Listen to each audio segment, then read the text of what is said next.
Bom dia, graça e paz. Bom dia, Bruno. Bom dia, pastora. Bom dia a todos. Que a bênção do Senhor esteja sobre a sua vida, sobre a sua casa, sobre a família. E se não for bom dia, pode ser boa tarde, boa noite, né, pastora? Isso. Porque às vezes as pessoas podem assistir em tanto tempo, tantos horários, né? O importante é ver, né? O Exatamente. importante é entrar em contato com a palavra. Amém. Que quando a gente olha para a palavra, ela é saúde para a nossa medula. Está lá em Aleluia. Provérbios. Quando a gente olha para a palavra, olha que lindo. É Uhum. saúde para a medula. E Amém. a palavra, ela é viva, ela é poderosa. Ela é eficaz, né? Mais penetrante que uma espada de dois gumes. Ela é apta para discernir até pensamentos e Muitos e intenções do corações. nosso coração. Olha que tremendo. Exatamente. Você sempre é bem-vindo para estar conosco. Deus te abençoe. Vamos para a leitura da palavra nessa manhã, que diz assim, ó, tá lá em Hebreus, capítulo 4. Eu vou ler o versículo 14 até o 16, que diz assim: Visto que temos um grande sumo sacerdote, Jesus, Filho de Deus, que penetrou nos céus, retenhamos firmemente a nossa confissão, porque não temos um sumo sacerdote que não possa compadecer-se das nossas fraquezas, porém, um que, como nós, em tudo foi tentado, mas sem pecado. Cheguemos, pois, com confiança ao trono da graça, para que possamos alcançar misericórdia e achar graça, a fim de sermos ajudados em tempo oportuno. Aleluia, Esse Jesus. texto ele é maravilhoso, ele nos faz lembrar a respeito de outro texto que fala que o Espírito Santo ele é o nosso ajudador. É ele que nos ajuda, ele é o nosso auxílio, ele é o nosso ajudador, que ele nos ajuda nas nossas fraquezas.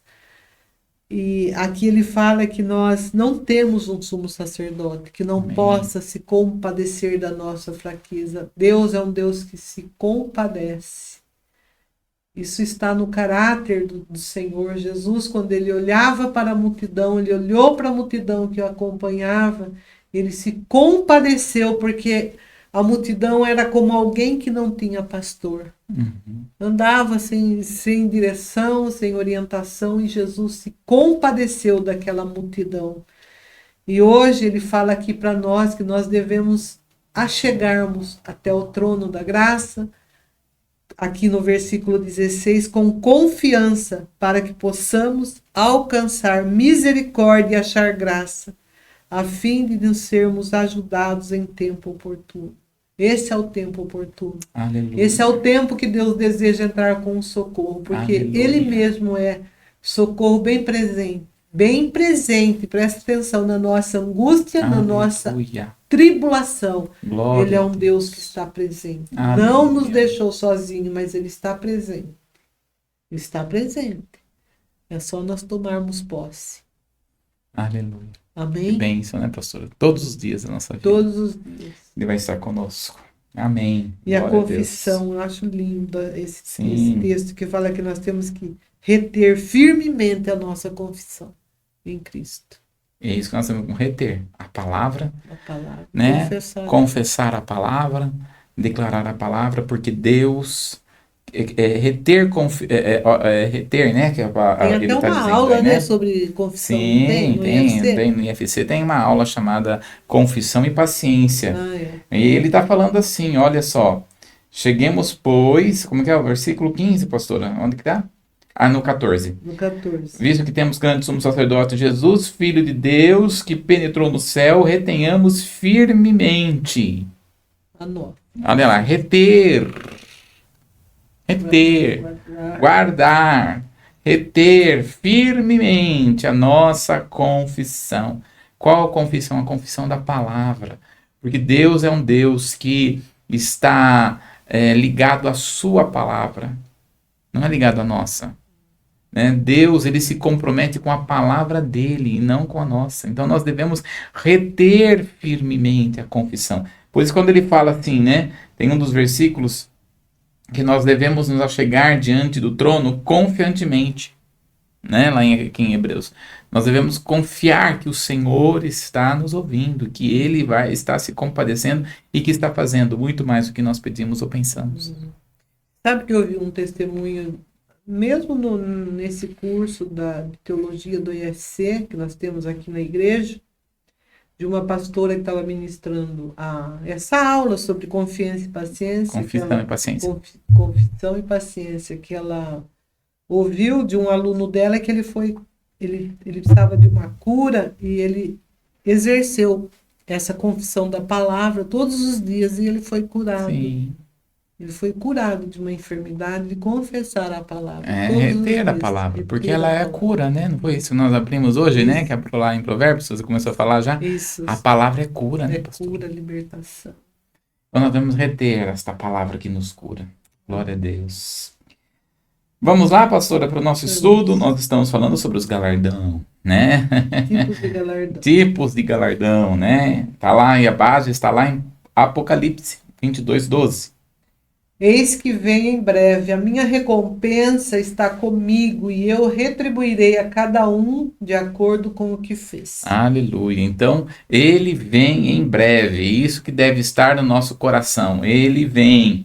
E ele vai retribuir. E essa retribuição é determinada pela palavra por 7 coroas. As quais são? Está aí na tela. Coroa da vida. Coroa da glória. Coroa da justiça. Coroa incorruptível. Coroa da alegria. Coroa do vencedor. E a coroa do mártir. Né? Hoje nós vamos entrar na nova coroa. Falamos até então a coroa da vida. Hoje nós vamos entrar na segunda coroa, chamada coroa da glória. Ou glória. Né? Coroa da glória. Então, o que é esta coroa? Está aí na tela para vocês, né? Então, esta coroa é para os obreiros que, servindo no reino, estão ajudando a apacentar o rebanho de Deus. Então, esta coroa é para os obreiros, para aqueles que estão obrando a fé, para aqueles que estão fazendo a obra do Senhor. A base está lá em 1 Pedro, capítulo 5, do verso 2 ao 4. Apacentai o rebanho de Deus que está entre vós, tendo cuidado dele, não por força, mas voluntariamente, nem por torpe ganância, mas de ânimo pronto, nem como tendo domínio sobre a herança de Deus, mas servindo de exemplo ao rebanho. Até o 5. Isso. Olha aí, ó.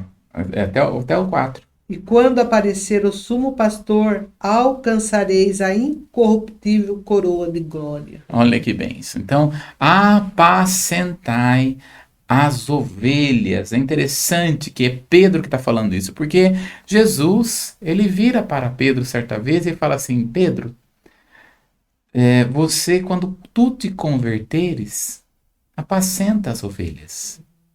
Apacenta as ovelhas. Então, esse é o chamado para cada um de nós. É por isso que hoje, né, nós vamos entrar aqui sobre o obreiro aprovado. Porque esta coroa de glória é para aqueles que fazem a obra, o obreiro. Então, nós temos que ser obreiros aprovados, né? Eu quero trabalhar essa questão aqui de como ser. Então, nós temos aqui alguns requisitos para ser um obreiro aprovado. Primeiro requisito, né, para ser obreiro aprovado, está lá em Timóteo, capítulo 2, no verso 15. Vamos abrir lá, pastora? 2 Timóteo, capítulo 2, verso 15. 2,15. Isso. Procura apresentar-te a Deus aprovado como obreiro que não tem de que se envergonhar, mas que maneje bem a palavra da verdade. Olha aí, ó. Então, procure aprovar-te perante Deus como um obreiro aprovado. Então, veja, o primeiro ponto que eu quero trabalhar aí, ó, olha aí a primeira, passa aí, ó. O primeiro ponto é ser aprovado por Deus. Ele está dizendo, procure ser aprovado perante Deus. Então, nós precisamos entender aqui que ser aprovado perante Deus, né, na sua palavra, ele está procurando 4 tipos de pessoas. Primeiro a palavra do Senhor lá em Salmo, no Salmo capítulo 101, verso 6, ele vai dizer que Deus está procurando os fiéis. Depois a palavra em Jeremias fala que ele está procurando aquele que se coloca na brecha. João 4:24 fala que Deus está procurando os adoradores. E agora aqui ele está falando, procura-te apresentar perante Deus como obreiro aprovado. Então não é perante os homens, não é você saber pregar bem, não é você fazer as coisas externamente, à vista de todo mundo muito bem. Aliás, nós estávamos conversando, né, pastora? Tudo que se faz às escondidas, uma hora vem a luz. Uma hora vem a luz. A questão é que nós devemos nos apresentar perante Deus. Olha o que a palavra fala em 1 Samuel, no capítulo 16, no verso 6 ao 7. E sucedeu que, entrando eles, viu a Eliabe e disse: certamente está perante o Senhor o seu ungido. Porém o Senhor disse a Samuel: não atentes para a sua aparência, nem para a sua altura, e nem para a sua estatura, porque o tenho rejeitado, porque o Senhor não vê como vê o homem, pois o homem vê o que está diante dos olhos, porém o Senhor olha para o coração. Olha só, o Senhor olha para o coração. Então Deus sabe muito bem o que está no coração do homem, do ser humano. E é muito interessante esse texto, né, pastora? Porque quando o Samuel olha para ele, fala, é esse. E o Senhor fala, não, não é. Você está vendo o exterior, você está vendo a beleza, a aparência, está vendo como ele é forte, está vendo como ele é robusto, ótimo para ser rei, mas não é ele que eu tenho escolhido. Não é ele que é para ser. Então, o obreiro aprovado não é aquele que é aprovado externamente. O obreiro aprovado é aquele que é aprovado internamente. Que tem o seu coração voltado ao Senhor. O texto lá em 2 Timóteo, capítulo 2, no verso 15, mostra lá para nós, subiu fazendo um favor, na tela cheia. Olha lá, ele diz assim, ó, que o obreiro aprovado, ele não tem do que se envergonhar. Olha aí, ó, tem até uma linguinha aí. Volta aqui para nós. Ele não tem do que se envergonhar. Então, é aquela coisa igual Daniel, né? Que tentaram procurar de tudo para ir contra ele. Mas ele estava com o seu coração voltado ao Senhor. Então, nosso coração, quando nós estamos diante do Senhor, nós temos que examinar primeiramente o nosso coração, e é isso que Paulo nos ensina. No dia da ceia, examine, pois, o homem... Si mesmo. Por quê? Porque nós temos que saber quem nos envergonha diante de Deus. Então, o obreiro aprovado, né, ele não tem do que se envergonhar. E outro ponto, volta lá para nós. Além de não ter que se envergonhar, é o que maneja bem a palavra da verdade. O que é manejar bem a palavra da verdade? Não é saber pregar, porque tem muita gente que sabe pregar muito bem. Aliás, às vezes prega bem, fala bem, tem um português, uma eloquência muito boa. Às vezes não tem nada de Bíblia, só sabe falar. Né? Só sabe trazer palavras de efeito, frases de efeito, mas de Bíblia mesmo a gente vai ver, não tem conteúdo nenhum. É difícil, né, pastora? Mas, como se diz, a ovelha ela é tonta, mas não é burra. Né? A ovelha percebe quando tem alimento de verdade e quando não tem. Então, é por isso que é manejar bem a palavra da verdade. Não é usar a Bíblia para uma mentira. É usar a palavra para trazer a verdade, porque a verdade que liberta, a verdade que cura, a verdade que transforma. Né? Então é manejar bem a palavra da verdade. Então olha só, há uma necessidade de preparação. Como que é essa preparação? Primeiro ponto, é vir após Jesus. Dá uma olhadinha em Mateus, no capítulo 4, do verso 18 ao 22. Olha aí esse texto, que interessante que traz para nós, né? Ou seja, Jesus deve ser anunciado. O obreiro verdadeiro, ele não foca em si. O obreiro verdadeiro, ele foca no Senhor Jesus. Aliás, como é que você sabe que uma pregação, ela é bíblica ou não, pastora? Como que você sabe? Como que uma pregação é uma pregação autêntica ou não? Quando se fala de Jesus. Hã? Você tem que saber, né? Se fala até você ensinou, né? Tem que ter Paulo. Ah, sim, os 4 pontos, né? Isso, A doutrina, né? isso, A doutrina é Velho Testamento, Jesus, os 12 e Paulo. Isso isso, é a base da doutrina. da doutrina. Mas uma pregação bíblica é aquela que exalta o nome de Jesus. Uma pregação, porque às vezes a gente tem algumas pregações por aí que a gente fala assim, cadê Jesus? Cadê Jesus na pregação? Onde está Jesus? Se Jesus não é anunciado, para vã é a nossa fé. O que a igreja primitiva pregava? Morte, ressurreição e breve Jesus virá. É isso que Jesus, a morte de Jesus, a ressurreição de Jesus e a volta de Jesus. Esta era a base da pregação da igreja primitiva. Quando não se tem isso, é vã a pregação, queridos. Nós temos que olhar para a pregação e ver Jesus ali, porque ele é o único que salva, é o único que liberta, é o único que restaura. A centralidade da igreja é Jesus. Então, o obreiro aprovado, ele vem após Jesus. Olha aí, pastor. Mateus 4, do 18 ao 22. E Jesus, andando junto ao mar da Galileia, viu 2 irmãos, Simão, chamado Pedro, e André, os quais lançavam a rede ao mar, porque eram pescadores. E disse-lhes, vinde após mim, e eu vos farei pescadores de homens. Então eles, deixando logo as redes, seguiram-no.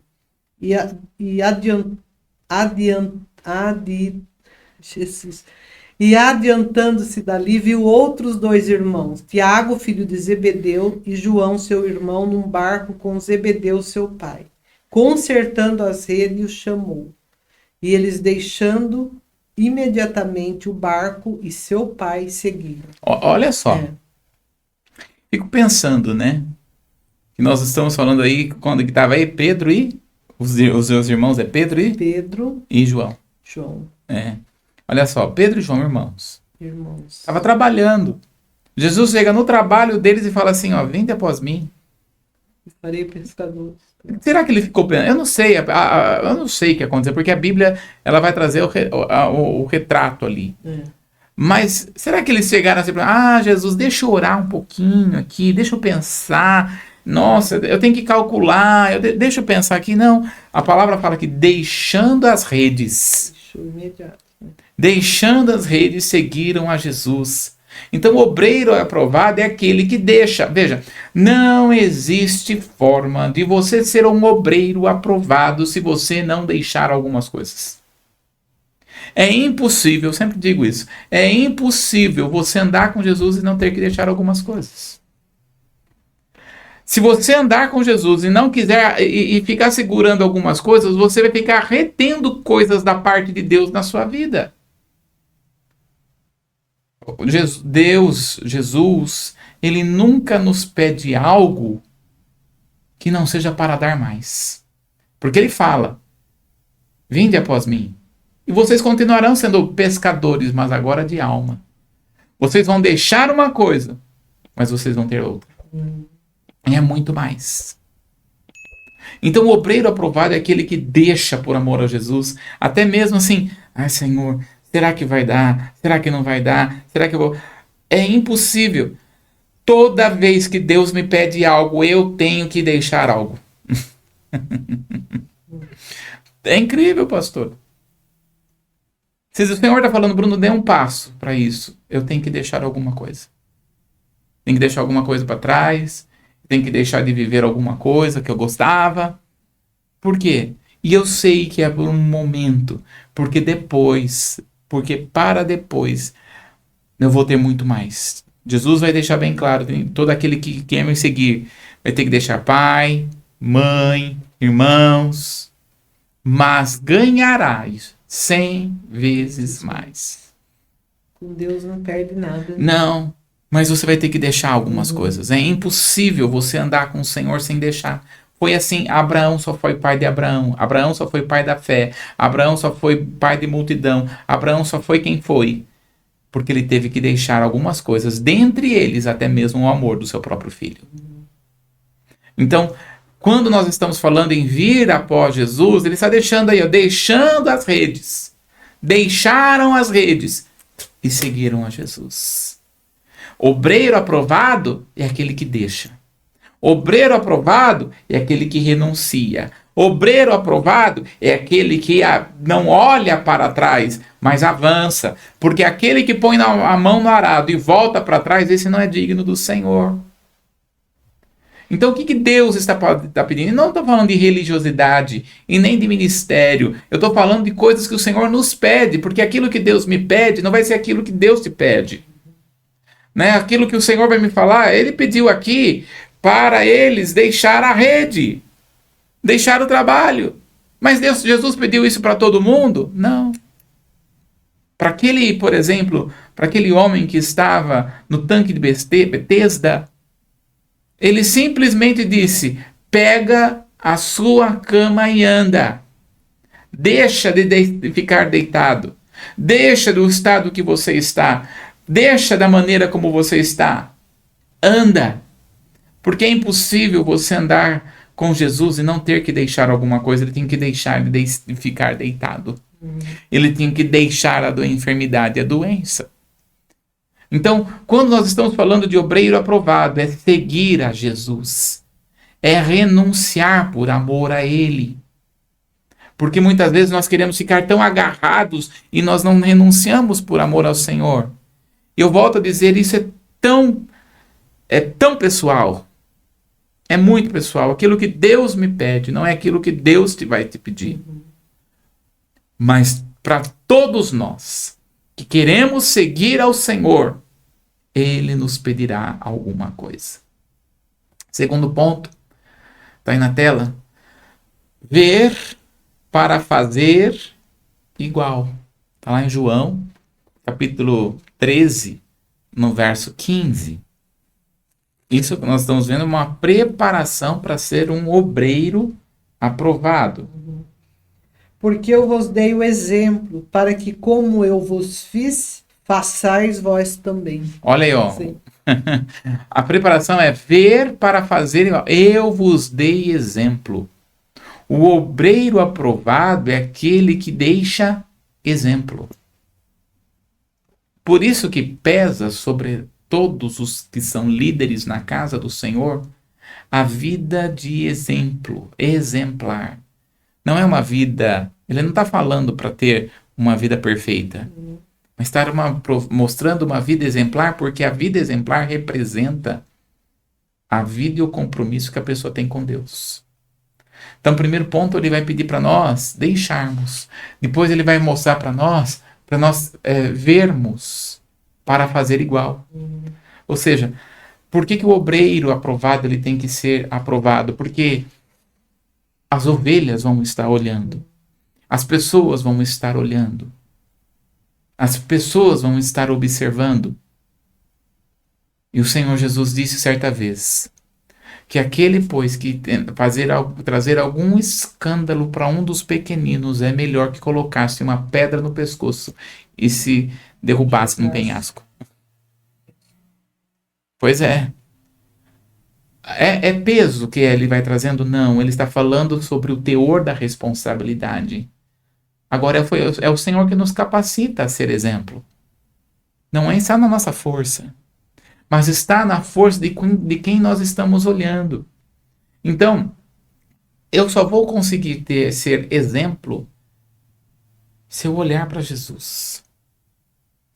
Né? Olhando, Hebreus capítulo 12, no verso 2, ele diz assim: olhando firmemente para Jesus, o autor e consumador da nossa fé. Portanto, nós temos que olhar para Jesus.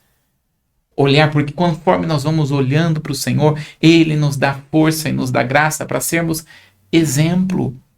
Perfeito nós não vamos ser, e o homem quando anda com outros vai ver como que um é errado com o outro, como um erra. No entanto, a exemplificação, a exposição de ser exemplo em santidade, em amor, em compromisso. E aqui está, o obreiro é provado a Deus, procure ser aprovado a Deus, não é perante os homens. Os homens só vão ver o obreiro, só vão ver. Será um exemplo, mas ele não é preocupado com os outros, é preocupado com Deus, é olhando para o Senhor. Terceiro ponto, aprender com Jesus.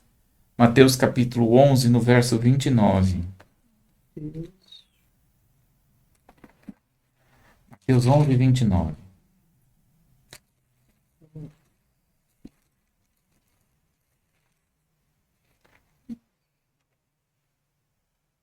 Tomai sobre vós o meu jugo e aprendei de mim, que sou manso e humilde de coração, e encontrarei descanso para a vossa alma. Olha, tanto esse versículo 29, ele é o único versículo, mas ele tem tanta profundidade. Lê para nós devagarzinho aí, pastora. Tomai sobre vós o meu jugo. Olha só. Tomai sobre vós o meu jugo. O que é jugo? O que é jugo? O jugo, muitas vezes, não é, a gente pensa que é só como uma coisa pesada. Mas o jugo é quando se colocava dois animais para que eles pudessem andar na mesma direção. E o Senhor está falando aqui que o jugo, tomai sobre vós o meu jugo. Ou seja, se você estiver andando com ele, se estiver alinhado com ele, se estiver vivendo como ele, aprendei de mim. Como é que você vai aprender? Andando com ele. Nós não seremos obreiros aprovados andando sozinhos sem Jesus.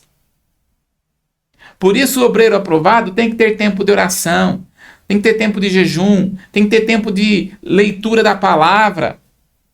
As pessoas colocam a leitura daqueles que muitas vezes pregam a palavra, procuram a palavra só quando vai pregar. E pega uma palavrinha ali qualquer.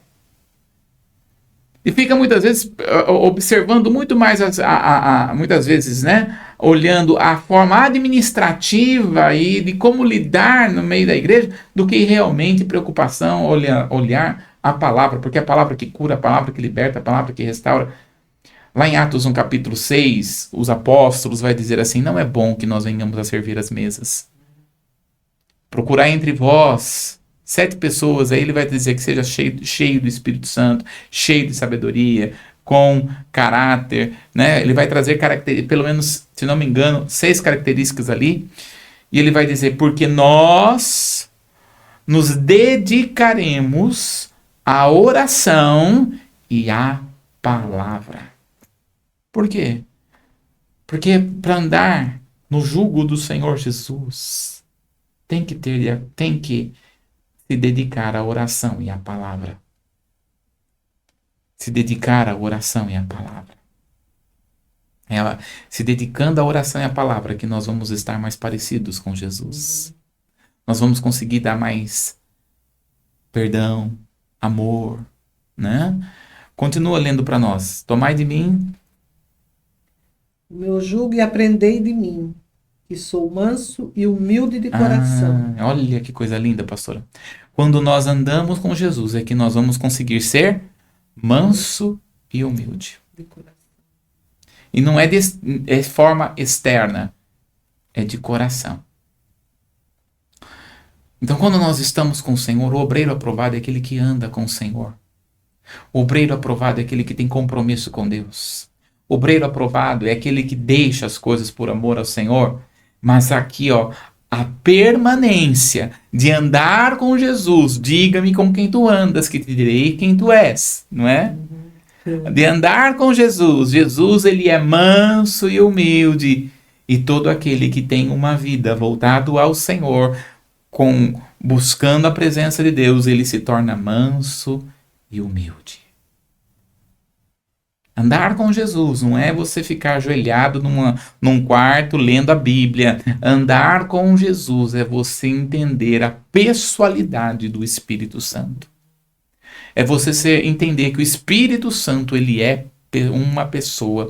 E quanto mais você anda com o Espírito Santo, mais você se torna mais parecido com ele. E Deus é tremendo, porque o Senhor, o Espírito Santo nos faz entender e ajudar a sermos mais humanos. A sermos mais humanos. Porque nós estamos mais próximos. Joyce Meyer, certa vez, ela disse que muitas vezes ela está nervosa e o esposo dela chega falando uma das pregações, dizendo assim, então, eu conheço uma pregadora que fala assim, assim, assim. E ela assim, não me fala das minhas pregações, eu estou num momento carnal. Por quê? Porque andar com o Espírito Santo é entender a sua humanidade. E é isso mesmo, tá tudo certo. É o Espírito Santo que nos ajuda a ser manso e humilde, a entender um ao outro, a compreender as nossas debilidades. Então, conforme nós vamos andando com o Senhor Jesus, olha, quanto mais eu ando com o Espírito Santo, menos religioso eu sou. Quanto mais eu ando com Jesus, com o Espírito Santo,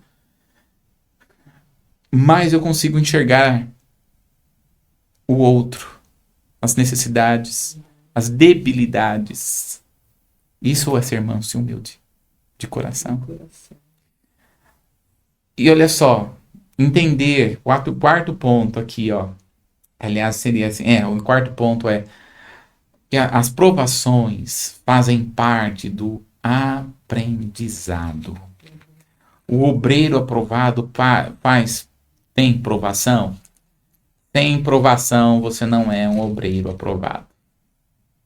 Isso tem que deixar isso bem claro para nós.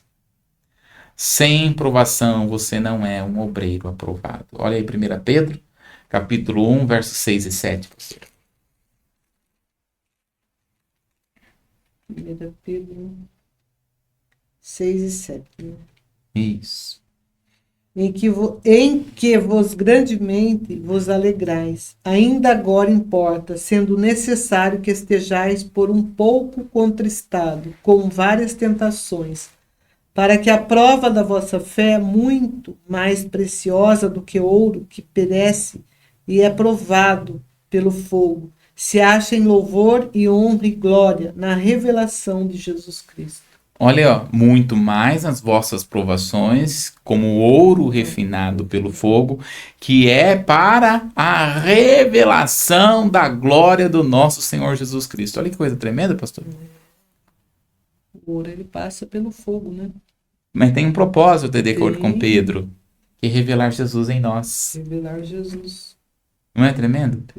Então, quando nós estamos falando do obreiro aprovado, nós estamos falando que para o obreiro ser aprovado, ele vai passar por provações. Você é obreiro aprovado? Ah, eu sou. Eu quero.